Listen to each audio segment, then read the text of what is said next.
ಇಡೀ ಜಗತ್ತಿಗೆ ಧ್ಯಾನ ಜ್ಞಾನವನ್ನ ಪ್ರಸರಿಸಿದಂತಹ ಬ್ರಹ್ಮರ್ಷಿ ಪಿತಾಮಹ ಪತ್ರಿಜಿ ಗುರುಗಳಿಗೆ, ಸ್ವರ್ಣಮಾಲಾ ಅಮ್ಮನವರಿಗೆ, ಮಹಾವತಾರ್ ಬಾಬಾಜಿ ಅವರಿಗೆ ಹಾಗೂ ನನ್ನ ತಂದೆ ತಾಯಿಗಳಿಗೆ, ವೇದಿಕೆಯನ್ನು ಸೃಷ್ಟಿ ಮಾಡಿ ಕೊಟ್ಟಿರ್ತಕ್ಕಂಥ ಪರಮೋಚ್ಚ ಗುರುಗಳಿಗೆ, ವೇದಿಕೆಯಲ್ಲಿರ್ತಕ್ಕಂಥ ಎಲ್ಲ ನನ್ನ ಆತ್ಮ ದೇವರುಗಳಿಗೆ ನಮಿಸುತ್ತಾ ಇಂದಿನ ಮುಕ್ತಿ ಮಾರ್ಗ ಜ್ಞಾನ ಹಂಚಿಕೆ ಕಾರ್ಯಕ್ರಮವನ್ನು ಪ್ರಾರಂಭಿಸುತ್ತಿದ್ದೇನೆ ಮಾಸ್ಟರ್ಸ್.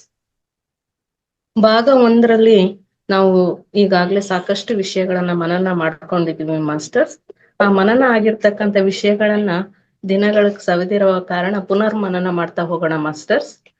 ಮುಕ್ತಿ ಎಂದರೆ ಬಿಡುಗಡೆ, ದುಃಖದಿಂದ ಆತ್ಮನ ಮೂಲ ತತ್ವಗಳಾದಂತಹ ಶಾಂತಿ, ಆನಂದ, ಸತ್ಯ ಅಂತಕ್ಕಂಥವು ಆತ್ಮನ ಮೂಲ ತತ್ವಗಳು. ಮನೋಮಯ ಕೋಶದಲ್ಲಿರ್ತಕ್ಕಂಥ ಮನಸ್ಸು ಶುಭ್ರವಾಗಿಟ್ಟುಕೊಳ್ಳಬೇಕು. ಮನೋಲಯವಾದರೆ ಮುಕ್ತಿ ಸಿಗುತ್ತದೆ. ಯೂನಿವರ್ಸ್ ನಲ್ಲಿ ಎಲ್ಲ ಪಡೆಯುವ ಮನಸ್ಥಿತಿಗೆ, ವಸ್ತುಸ್ಥಿತಿಗೆ ಬರಬೇಕೆಂದರೆ ಮನೋಲಯ ಮಾಡ್ಲೇಬೇಕು. ಆ ಮನೋಲಯ ಮಾಡ್ಬೇಕಂದ್ರೆ ದಶೇಂದ್ರಿಯಗಳಿಂದ ಸಂಗ್ರಹಿಸಲ್ಪಟ್ಟಿರ್ತಕ್ಕಂಥ ಮಾಹಿತಿ ಖಾಲಿ ಮಾಡಿಕೊಳ್ಳಬೇಕು. ನಿಗ್ರಹ ಸ್ಥಿತಿಯಲ್ಲಿದ್ದು ಪ್ರತಿ ಕ್ಷಣ ಸಾಕ್ಷೀಭೂತರಾಗಬೇಕು. ಯಾವುದೇ ಕಮೆಂಟ್ ಮತ್ತು ಜಡ್ಜ್ಮೆಂಟ್ ಬೇಡ. ನಿರ್ಗುಣಿಗಳಾಗಬೇಕು. ಶಾರೀರಿಕ, ಮಾನಸಿಕ, ಬುದ್ಧಿಪರವಾದಂತಹ ನಮಗೆ ಬುದ್ಧಿಪರವಾದಂತಹಗಳನ್ನೆಲ್ಲ ಗುಣಗಳು, ರಜೋಗುಣ, ತಮೋಗುಣ, ಸಾತ್ವಿಕ ಗುಣಗಳಿಂದ ಮುಕ್ತಿ ಹೊಂದಿದಾಗ ನಮಗೆ ಬೇಕಾದ್ದೆಲ್ಲನೂ ಕೂಡ ಬರುತ್ತದೆ. ಕಾಮಧೇನು ಹೇಗೆ ಬೇಕಾದೆಲ್ಲವನ್ನು ದೊರಕಿಸಿಕೊಡುತ್ತದೋ ಹಾಗೆಯೇ ಯೂನಿವರ್ಸ್ ನಮಗೆ ಬೇಕಾದ್ದೆಲ್ಲವನ್ನು ಕೂಡ ನೀಡುತ್ತದೆ. ಮುಕ್ತಿ, ಪರಿಮುಕ್ತಿ, ಪರಿಮುಕ್ತಿ ಬಗ್ಗೆ ತಿಳಿದ್ವಿ. ತನ್ನ ಸ್ವಂತ ಶಾರೀರಿಕ, ಮಾನಸಿಕ, ಭೌತಿಕ ಅಸ್ವಸ್ಥತೆ, ಮುಕ್ತಿ, ಸುತ್ತಮುತ್ತಲಿನ ಪ್ರಪಂಚದ ನಿರ್ವಾಣ ಮಾಡಿದಾಗ ನಮ್ಮನ್ನ ನಾವು ಮುಕ್ತಿ ಪಡ್ಕೊಂಡಿದೀವಿ ಅಂದ್ರೆ ನಾವು ನಿರ್ವಾಣವಾದಾಗ ಮುಕ್ತಿ ದೊರೆಯುತ್ತದೆ. ಅಕ್ಕಪಕ್ಕದವರನ್ನ ಅಂದ್ರೆ ಪರಿನಿರ್ವಾಣ ಹೊಂದಿದಾಗ ಪರಿಮುಕ್ತಿ ದೊರೆಯುತ್ತದೆ. ಇಡೀ ಪ್ರಪಂಚಕ್ಕೆ ಮಹಾಪರಿನಿರ್ವಾಣವನ್ನು ಮಾಡ್ಬೇಕು ಅಂದಾಗ ನಮಗೆ ಮಹಾಪರಿಮುಕ್ತಿ ದೊರೆಯುತ್ತದೆ. ಅವುಗಳನ್ನ 3 ಹಂತಗಳಲ್ಲಿ ಅರಿಹಂತ್, ಬೋಧಿಸತ್ವ, ಬುದ್ಧತ್ವ ಅಂತೇಳಿ 3 ಹಂತಗಳಾಗಿ ವಿಭಾಗಿಸಿದ್ವಿ ಮಾಸ್ಟರ್ಸ್. ಅದೇ ರೀತಿ ಮುಕ್ತಿ ಮಾರ್ಗಗಳು 3: ಧ್ಯಾನ, ಸ್ವಾಧ್ಯಾಯ, ಸಜ್ಜನವು. ಈ 3 ಮಾರ್ಗಗಳಿಂದ ನಾಡಿ ಮಳೆ 12 ಮೆಲಡಿಯನ್ಸ್ ಅಂದ್ರೆ ಇದರಿಂದ ಕುಂಡಲಿನಿ ಜಾಗೃತವಾಗುತ್ತದೆ. ಒಳಗಿನಿಂದ ಆನಂದ ದೊರೆಯುತ್ತೆ. ಹಾಗಾಗಿ ನಮ್ಮ ಗುರು ಮಾರ್ಗ ತೋರುವವರನ್ನು ತೀರ್ಥಂಕರು ಎನ್ನುತ್ತೇವೆ ಅಂತ ತಿಳ್ಕೊಂಡ್ವಿ. ಹರಿಯಂತ ಸ್ಥಿತಿ ಅಂದ್ರೆ ದುಃಖ ರಾಹಿತ್ಯ ಸ್ಥಿತಿ, ಬುದ್ಧ ಸ್ಥಿತಿ ಅಂದ್ರೆ ಜನ್ಮ ರಾಹಿತ್ಯ ಸ್ಥಿತಿ. ದುಃಖ ರಾಹಿತ್ಯ ಸ್ಥಿತಿಗೆ ಇಡೀ ಪ್ರಪಂಚವೆಲ್ಲ ಬರ್ಬೇಕು ಅಂತ ಕೃಷಿ ಮಾಡಿದಾಗ ಜನ್ಮ ರಾಹಿತ್ಯ ಸ್ಥಿತಿಗೆ ಹೋಗುತ್ತೇವೆ. ಅದೇ ಬುದ್ಧ ಸ್ಥಿತಿ ಆಗುತ್ತೆ. ಬುದ್ಧತ್ವ ಸ್ಥಿತಿ ನನ್ನ ವಾಸ್ತವಕ್ಕೆ ನಾನೇ ಸೃಷ್ಟಿಕರ್ತ ಎಂಬ ಕರ್ಮ ಸಿದ್ಧಾಂತವನ್ನು ಅನುಭವ ಪೂರ್ವಕವಾಗಿ ಸಂಪೂರ್ಣವಾಗಿ ತಿಳಿದುಕೊಂಡಿರುವುದೇ ಮುಕ್ತ ಸ್ಥಿತಿ. ಕರುಣೆ ತೋರಿದರೆ ಸಮಯವೇ, ಬಾಯಲ್ಲಿನ ಮಾತೆ ನಿನ್ನ ಬಗ್ಗೆ ತಿಳಿದ್ವಿ. ಸಮಾಜದಲ್ಲಿನ ಲೋಪಗಳನ್ನ ಎದುರು ಸೋಮಾರಿತನ ಇರಬಾರದು. ಮುಕ್ತ ಸ್ಥಿತಿಗೆ ಬರ್ಬೇಕು. ವಾಯ್ಸ್ ತುಂಬಾ ಬ್ರೇಕ್ ಆಗ್ತಿದೆ ಮ್ಯಾಮ್ ನಿಮ್ದು. ನಾವು ಇನ್ನೂ ಕೆಲವು ಲಕ್ಷಣಗಳನ್ನ ಇವತ್ತಿನ ದಿನ ತಿಳಿತಾ ಹೋಗ್ತು. ಈ 1 ನಿಮಿಷ. Okay ma'am.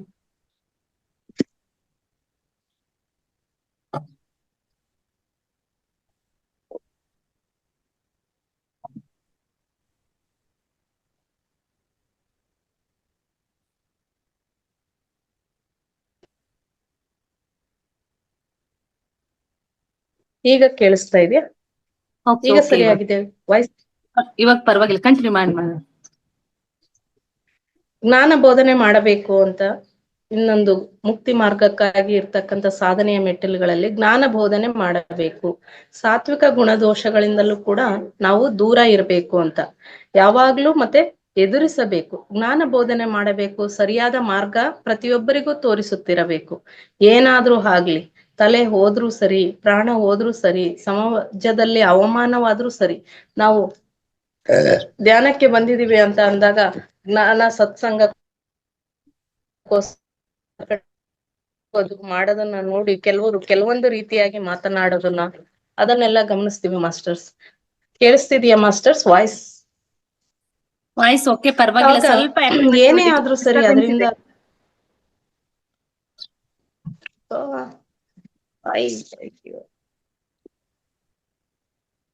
ಮೊನ್ನೆ ಬಹಳ ಕ್ಲಿಯರ್ ಆಗಿತ್ತು ಮ್ಯಾಮ್. ನಿನ್ನೆ ಇವತ್ತು ಅದೇ ಪ್ಲೇಸ್. ಓಕೆ, ಸರಿಯಾದ ಮಾರ್ಗ ತೋರಿಸುತ್ತಿರಬೇಕು. ಏನಾದ್ರೂ ಆಗ್ಲಿ, ತಲೆ ಹೋದ್ರು ಸರಿ, ಪ್ರಾಣ ಹೋದ್ರು ಸರಿ, ಸಮಾಜದಲ್ಲಿ ಅವಮಾನವಾದ್ರೂ ಸರಿ ಎದುರಿಸಬೇಕು. ಆದ್ದರಿಂದ ತಮೋಗುಣ ದೋಷದಿಂದ, ಸೋಮಾರಿತನದಿಂದ ದೂರವಾಗಬೇಕು. ರಜೋಗುಣ ದೋಷ ಅಂದ್ರೆ ಎಲ್ಲ ನಾನೇ, ನನಗೇಕೆ ಬೇಕು, ಈ ಧೋರಣೆಗಳಿಂದ ಕೂಡ ನಾವು ದೂರವಾಗಬೇಕು. ನಂತರ ಅನಗತ್ಯವಾದ ಒಳ್ಳೆಯದನ್ನು ಕೂಡ ಮಾಡಬಾರ್ದು. ಒಳ್ಳೆಯದನ್ನ ಬೋಧಿಸಬೇಕು. ಅವರವರೇ ಒಳ್ಳೆಯದನ್ನ ಮಾಡ್ಕೊಳ್ಳಿಕ್ಕೆ ಹೋಗ್ಬೇಕು. ಅವರ ಸಂಕಷ್ಟಗಳಿಗೆಲ್ಲ ನಾವು ಹೊಣೆಗಾರರಾಗ್ತಾ ಹೋಗ್ಬಾರ್ದು. ಅವರವರೇ ಒಳ್ಳೆಯದನ್ನು ಮಾಡಿಕೊಳ್ಳಬೇಕು. ಅವರನ್ನು ಅವರೇ ಉದ್ಧರಿಸಿಕೊಳ್ಳಬೇಕು. ಇನ್ನೊಬ್ಬರನ್ನು ಹೇಗೆ ಉದ್ಧರಿಸುತ್ತೇವೆ ನಾವು ಇನ್ನೊಬ್ಬರನ್ನು ಉದ್ಧಾರ ಮಾಡುತ್ತೇನೆ ಎನ್ನುವುದು ಸಾತ್ವಿಕ ಗುಣದೋಷವಾಗುತ್ತದೆ. ಅದಕ್ಕೋಸ್ಕರ ಯಾರೂ ಕೂಡ ಉದ್ಧರಿಸಬಾರದು. ನಾತ್ಮಾನ ಮಮ ಸದಾ ಏತ್ ಆತ್ಮಾವ ಹ್ಯಾತ್ಮನೋ ಬಂಧುರಾತ್ಮಯವ ರಿಪುರಾತ್ಮನಂ. ಶ್ರೀಕೃಷ್ಣನ ಬೋಧನೆ ಇದು. ಅವರನ್ನ ಅವರೇ ಉದ್ಧರಿಸಿಕೊಳ್ಳಬೇಕು. ಶ್ರೀಕೃಷ್ಣ ಕೌರವರನ್ನೂ ಉದ್ಧರಿಸಲಾಗಲಿಲ್ಲ, ಪ್ರಯತ್ನ ಮಾಡಿದನೇ ವಿನಃ ಉದ್ಧರಿಸಲಾಗಲಿಲ್ಲ. ಪಾಂಡವರನ್ನೂ ಸಹ ಉದ್ಧರಿಸಲಿಲ್ಲ. ಪಾಂಡವರು ಸಾಧನೆಯ ಮೂಲಕ ತಮ್ಮನ್ನು ತಾವು ಉದ್ಧರಿಸಿಕೊಂಡರು. ಸಾಧನೆ, ಪರಿಸಾಧನೆ, ಮಹಾಪರಿಸಾಧನೆ.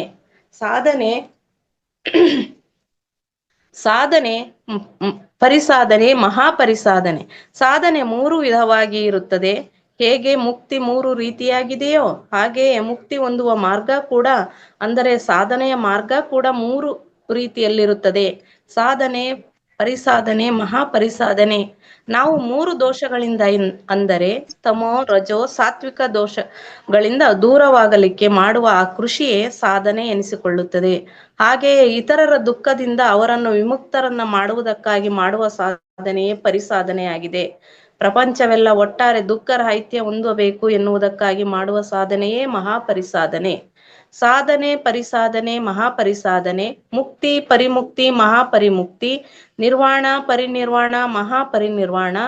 ಅರಿಹಂತ್, ಬೋಧಿಸತ್ವ, ಬುದ್ಧ. ನಾವು ಸಾಧನೆಯಲ್ಲಿ ಮೊದಲಾಗಿ ಪರಿಸಾಧನೆಯಲ್ಲಿ ಮಧ್ಯದಲ್ಲಿದ್ದು ಕೊನೆಗೆ ಮಹಾಪರಿಸಾಧನೆಯಲ್ಲಿ ನಮ್ಮ ಜೀವನವನ್ನು ಮುಗಿಸಬೇಕು. ಮಹಾಪರಿಸಾಧನೆಯಲ್ಲಿ ಮಗ್ನರಾಗಿರುವವರೇ ಪಿರಮಿಡ್ ಮಾಸ್ಟರ್ಸ್.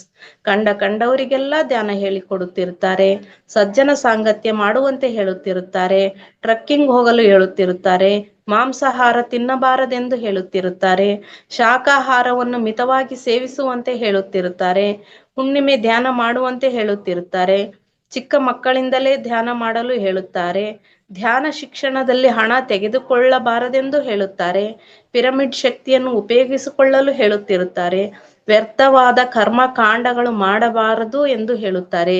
ಇದೇ ಬುದ್ಧತ್ವ ಸ್ಥಿತಿ, ಮಹಾಪರಿಸಾಧನೆಯ ಸ್ಥಿತಿ. ಯಾರು ಈ ಸ್ಥಿತಿಯಲ್ಲಿರುತ್ತಾರೋ ಅವರಿಗೆ ಖಚಿತವಾಗಿ ಈ ಜನ್ಮವೇ ಕೊನೆಯ ಜನ್ಮವಾಗುತ್ತದೆ. ಇನ್ನು ಮುಂದಿನ ಇನ್ನೊಂದು ಲಕ್ಷಣವನ್ನ ಹೇಳ್ತಾ ಹೋಗ್ತಾರೆ ಮಾಸ್ಟರ್ಸ್. ಮಾಡಬೇಕಾದದ್ದು ಮಾಡಿದರೆ ಹೊಂದಬೇಕಾದದ್ದನ್ನು ಹೊಂದುತ್ತೇವೆ. ಪಿರಮಿಡ್ ಮಾಸ್ಟರ್ಗೆಲ್ಲ ಈ ವರ್ತಮಾನ ಜನ್ಮವೇ ಕೊನೆಯ ಜನ್ಮ. ಈ ಪಿರಮಿಡ್ ಸ್ಪಿರಿಚುವಲ್ ಸೊಸೈಟಿಯಲ್ಲಿ 18 ಆದರ್ಶ ಸೂತ್ರಗಳಿವೆ.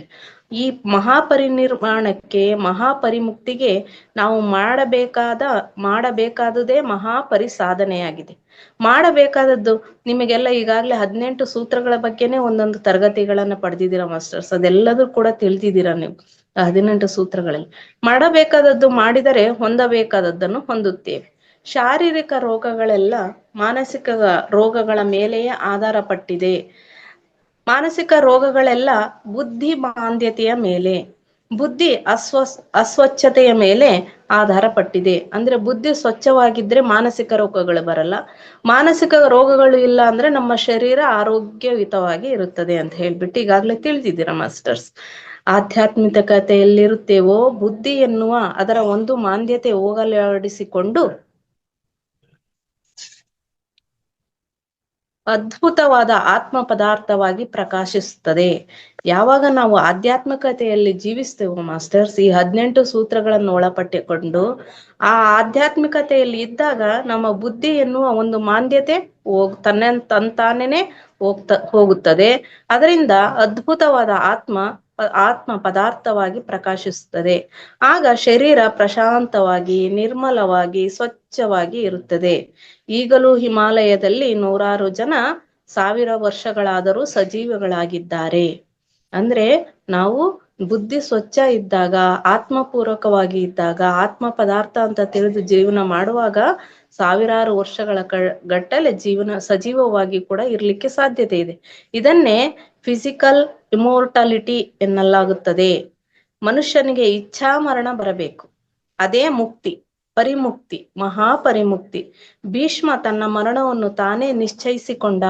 ನಮ್ಮೆಲ್ಲರ ಪರಮಗುರು ಶ್ರೀ ಸದಾನಂದ ಯೋಗಿ, ನಮ್ಮ ಬ್ರಹ್ಮರ್ಷಿ ಪಿತಾಮಹ ಪತ್ರಿಜಿ ಗುರುಗಳು ಅವರು.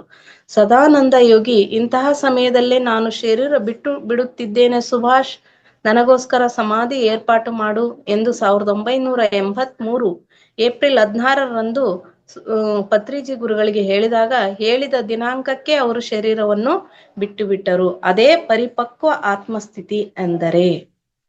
ಆಯಾ ಗೂಡಿನ ಪಕ್ಷಿಗಳು ಆಯಾ ಗೂಡಿಗೆ ಅನ್ನೋ ಅಂಶದಲ್ಲಿ ಇನ್ನು ವಿವರಣೆಯನ್ನು ಕೊಡ್ತಾ ಹೋಗ್ತಿದ್ದಾರೆ ಮಾಸ್ಟರ್ಸ್.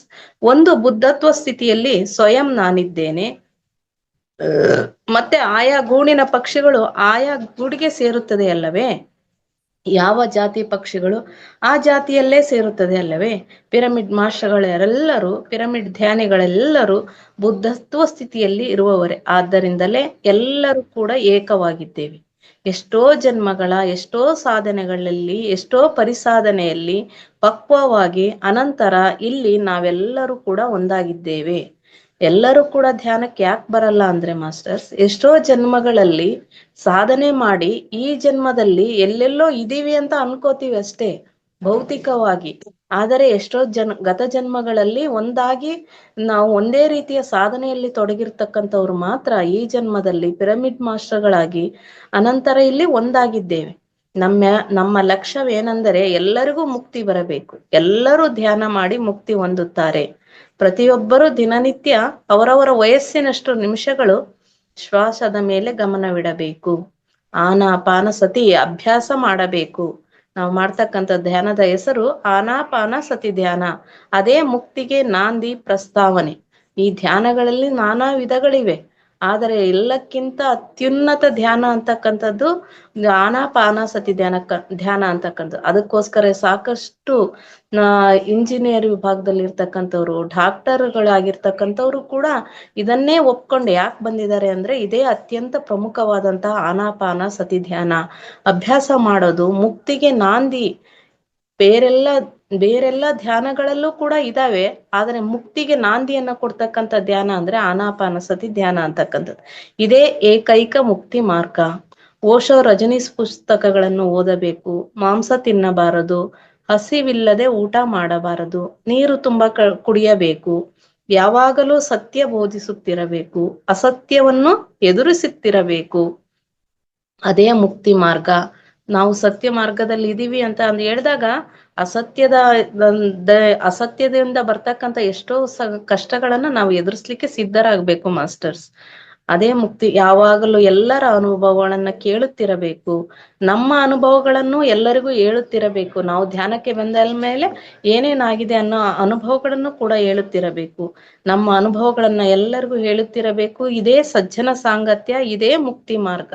ಸಜ್ಜನ ಸಾಂಗತ್ಯ ಮಾಡಬೇಕು, ಇದೇ ಮುಕ್ತಿ ಮಾರ್ಗ. ಅಂದ್ರೆ 1 ನಿಮಿಷ ಸಹ ಸಮಯ ವ್ಯರ್ಥ ಮಾಡಬಾರದು, ಪಕ್ಕದವರ ಹತ್ತಿರ ಸಮಯ ವೃಥಾ ಮಾಡಬಾರದು, ಗಾಸಿಪ್ಗಳು ಬೇಡವೇ ಬೇಡ. ಚಿಕ್ಕಂದಿನಿಂದಲೇ ಧ್ಯಾನ ಸಾಧನೆ ಮಾಡಬೇಕು. ಚಿಕ್ಕ ಮಕ್ಕಳಿಗೆ ಸಾಧ್ಯವಾದಷ್ಟು ಶಾಲೆಗಳಿಗೆ ಹೋಗಿ ಧ್ಯಾನವನ್ನು ಹೇಳ್ಕೊಡ್ಬೇಕು. ಮನೆಯಲ್ಲಿ ಬಂಧು ಬಾಂಧವರಲ್ಲಿ ಇರ್ತಕ್ಕಂಥ ಸಾಧ್ಯವಾದಷ್ಟು ಚಿಕ್ಕ ಮಕ್ಕಳಿಗೆ ಹೇಳ್ಕೊಟ್ರೆ ಅವರು ಅವರ ಜೀವನವನ್ನು ಅದ್ಭುತವಾಗಿ ರಚನೆ ಮಾಡ್ಕೋತಾರೆ. ಚಿಕ್ಕ ಮಕ್ಕಳಿಗೆ ಎಳೆತನದಿಂದಲೇ ಧ್ಯಾನ ಮಾಡಲು ಹೇಳಿದರೆ ಅವರು ಮುಕ್ತ ಸ್ಥಿತಿಯಲ್ಲಿ ಸಹಜವಾಗೇ ಬೆಳೆಯುತ್ತಾರೆ. ಮುಕ್ತಿ ಮಾರ್ಗದಲ್ಲೇ ಪ್ರಾರಂಭದಿಂದಲೇ ಬರೋದ್ರಿಂದ ಅವರಿಗೆ ಜೀವನದಲ್ಲಿ ಸಂಕಷ್ಟಗಳು ಕಡಿಮೆ ಆಗ್ತದೆ. ಬಂದಾಗ ಅವುಗಳನ್ನು ಹೇಗೆ ಎದುರಿಸಬೇಕು ಅನ್ನೋ ಆತ್ಮಸ್ಥೈರ್ಯ ಬರ್ತದೆ ಅವರಿಗೆ. 2 ವರ್ಷ ವಯಸ್ಸಿನಿಂದಲೇ ಮಕ್ಕಳಿಗೆ ಧ್ಯಾನ ಮಾಡಲು ಕಲಿಸಬೇಕು. ಇವೆಲ್ಲ ದೊಡ್ಡವರ ಕರ್ತವ್ಯಗಳು. ದೊಡ್ಡವರ ಕರ್ತವ್ಯಗಳು. ಪಿರಮಿಡ್ ಸ್ಪಿರಿಚುವಲ್ ಸೊಸೈಟಿ ಮೂವ್ಮೆಂಟ್ ನಲ್ಲಿ ಮುಕ್ತಿ ಮಾರ್ಗಗಳೇ ಇವೆ. ಇನ್ನೇನು ಮಾತನಾಡುವುದಿಲ್ಲ. ನಾವು ಪ್ರಕೃತಿಯಲ್ಲಿ ಜೀವಿಸುವುದೇ ಮುಕ್ತಿ ಮಾರ್ಗ. ಹುಣ್ಣಿಮೆ ದಿನಗಳನ್ನು ನದಿ ತೀರದಲ್ಲಿ, ಸಮುದ್ರ ತೀರಗಳಲ್ಲಿ, ಬೆಟ್ಟಗಳಲ್ಲಿ, ಅಡವಿಗಳಲ್ಲಿ ಚೆನ್ನಾಗಿ ಧ್ಯಾನ ಮಾಡಬೇಕು. ಪ್ರಕೃತಿಯೊಡನೆ ನಡೆಸುವ ಸಹಜ ಜೀವನವೇ ಮುಕ್ತಿ ಮಾರ್ಗ. ಮಳೆ ಬೀಳುತ್ತಿದ್ದರೂ ಮಳೆಯಲ್ಲಿ ನೃತ್ಯ ಮಾಡಬೇಕು. ನೀರಿಗೆ ಭಯ ಪಡಬಾರದು. ಭಯ ಎನ್ನುವುದು ಬಂಧ ಮಾರ್ಗವಾಗಿದೆ. ಪ್ರಾರಂಭದಲ್ಲಿ ಧ್ಯಾನದಲ್ಲಿ ಮೊದಲು ಕಳ್ಕೊಳ್ತಕ್ಕಂಥದ್ದೇ ಭಯ. ನೀರಿಗೆ ಭಯ ಪಡಬಾರದು. ಭಯ ಎನ್ನುವುದು ಬಂಧ ಮಾರ್ಗ.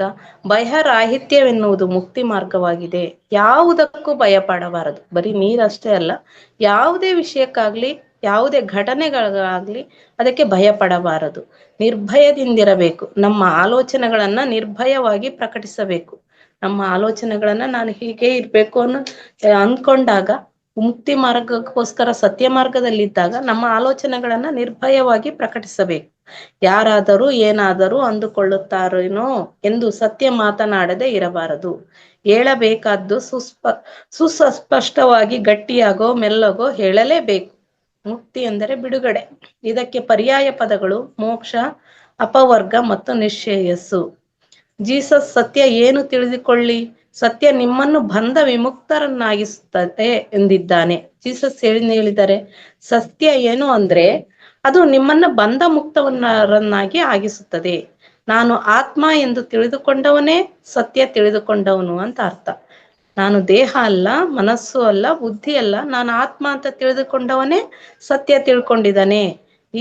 ಈ ಜೀವನದ ಸತ್ಯ, ಜೀವನ ಸತ್ಯ ಇದೇನೆ. ನನ್ನ ಕರ್ಮಗಳೇ ನನ್ನ ವಾಸ್ತವಗಳನ್ನು ಸೃಷ್ಟಿಸುತ್ತವೆ ಎಂದುಕೊಂಡವರೇ ಸತ್ಯವನ್ನು ತಿಳಿದವರು. ಈ ಎರಡೇ ಸತ್ಯಗಳು. ನಾನು ಆತ್ಮ ಅಂತಕ್ಕಂಥದ್ದು, ನನ್ನ ವಾಸ್ತವಕ್ಕೆ ನಾನೇ ಸೃಷ್ಟಿಕರ್ತ ಅಂತಕ್ಕಂಥದ್ದು. ಇವೆರಡು ಕಟು ಸತ್ಯಗಳು, ಜೀವನದ ಕಟು ಸತ್ಯಗಳು, ಮೌಲಿಕ ಸತ್ಯಗಳು. ಈ ಎರಡು ಸತ್ಯಗಳನ್ನು ದರ್ಶಿಸಿದವನೇ ಮುಕ್ತನು, ಬಂಧ ಸ್ಥಿತಿ ದಾಟಿದವನು. ಈ ಎರಡು ಸತ್ಯಗಳನ್ನ ತಿಳ್ಕೊಂಡ್ಬಿಟ್ರೆ ಈ ಧ್ಯಾನ ವೇದಿಕೆಯಲ್ಲಿ ಇವೇ ತುಂಬಾ ಮೌಲಿಕವಾದಂತ ಸತ್ಯಗಳು. ಮುಕ್ತಾಭಿಮಾನಿ ಮುಕ್ತೋಹಿ. ಮುಕ್ತಿಯನ್ನು ಅಭಿಮಾನಿಸುವನು ತಪ್ಪದೇ ಮುಕ್ತಿಯನ್ನು ಹೊಂದುತ್ತಾನೆ.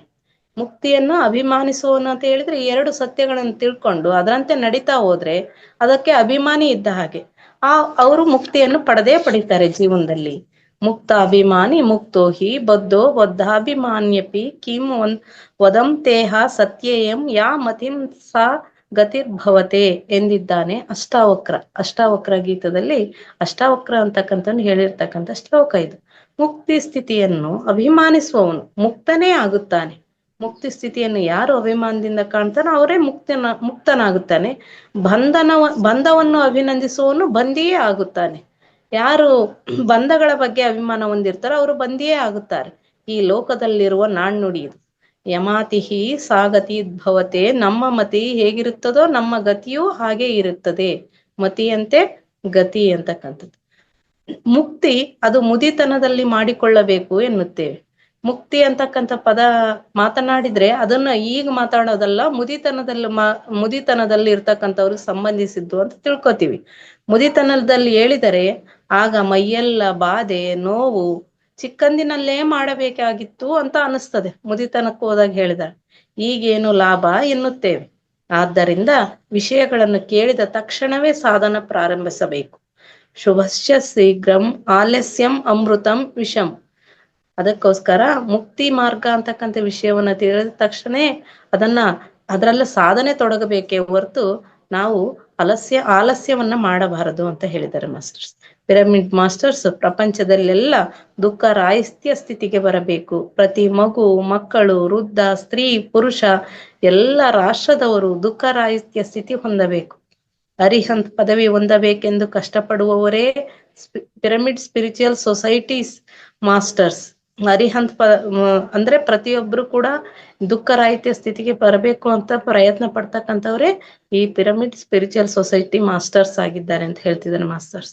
ಧ್ಯಾನ ಸಾಧನೆ, ಸ್ವಾಧ್ಯಾಯ ಸಾಧನೆ, ಸಜ್ಜನ ಸಾಂಗತ್ಯ ಸಾಧನೆ ಮಾಡುವುದರಿಂದ ಎಲ್ಲ ವಿಷಯ ತಿಳಿದು ವಿಕೃತಿಗಳೆಲ್ಲ ತೊಲಗುತ್ತವೆ.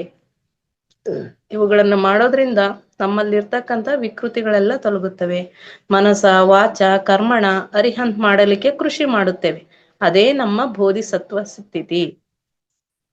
ಕರ್ಮಣ ಮನಸ ವಾಚ ಕರ್ಮಣ ನಮ್ಮ ಪ್ರಯತ್ನ ಮಾಡಿದ್ರೆ ಈ ಧ್ಯಾನ ಸಾಧನೆಯನ್ನ ಕೃಷಿ ಮಾಡ್ತಾ ಹೋದ್ರೆ ಅದೇ ನಮ್ಮ ಬೋಧಿಸತ್ವ ಸ್ಥಿತಿ ಆಗ್ತದೆ ಅಂತ ಹೇಳ್ತಿದ್ದಾರೆ ಮಾಸ್ಟರ್ಸ್. ಪಕ್ಕದವರಿಗೆಲ್ಲ ಧ್ಯಾನ ಕಲಿಸಿ ಧ್ಯಾನಿಗಳಾಗಿ ಮಾಡಿ, ಪ್ರಪಂಚಕ್ಕೆಲ್ಲ ಕಂಡವರಿಗೆಲ್ಲ ಧ್ಯಾನ ಹೇಳುವ ಸ್ಥಿತಿಗೆ ತಲುಪುತ್ತೇವೆ. ಅದೇ ಬುದ್ಧ ಸ್ಥಿತಿ, ಅದೇ ಮಹಾಪರಿಮುಕ್ತ ಸ್ಥಿತಿ ಮಾರ್ಗವಾಗಿದೆ. ಇಷ್ಟು ವಿಷಯವನ್ನ ಈ ಮುಕ್ತಿ ಮಾರ್ಗ ಅನ್ನೋ ವಿಷಯದಲ್ಲಿ ಜ್ಞಾನ ಹಂಚಿಕೆಗಾಗಿ ಅವಕಾಶ ಮಾಡಿಕೊಟ್ಟಂತ ಇದುವರೆಗೆ ತುಂಬಾ ತಾಳ್ಮೆಯಿಂದ ಕೇಳಿದಂತ ಎಲ್ಲ ಆತ್ಮದೇವರುಗಳಿಗೆ ನಮಿಸುತ್ತಾ thank you so much masters.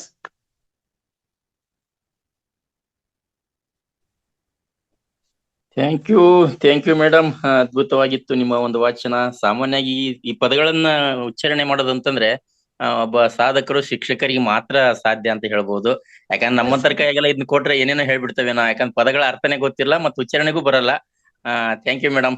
ನಿರಂತರವಾದ ನಿಮ್ಮ ವೃತ್ತಿಯಿಂದ ಇದೆಲ್ಲ ಸಾಧ್ಯ ಅಂತ ಹೇಳಕ್ ಇಷ್ಟಪಡ್ತೀವಿ. ಅಮೋಘವಾಗಿತ್ತು. ಅದೇ ಹೇಳ್ತಾರೆ, ವೇದ ಸುಳ್ಳಾದ್ರೂ ಗಾದೆ ಸುಳ್ಳಾಗಲ್ಲ ಅಂತ ಹೇಳ್ಬಿಟ್ಟು, ಹಂಗೆ ಕೆಲವೊಂದು ಗಾದೆಗಳನ್ನು ಕೂಡ ಯಾರ್ಡ್ ಮಾಡಿದೀರಾ. ನಿಜ ಅದು.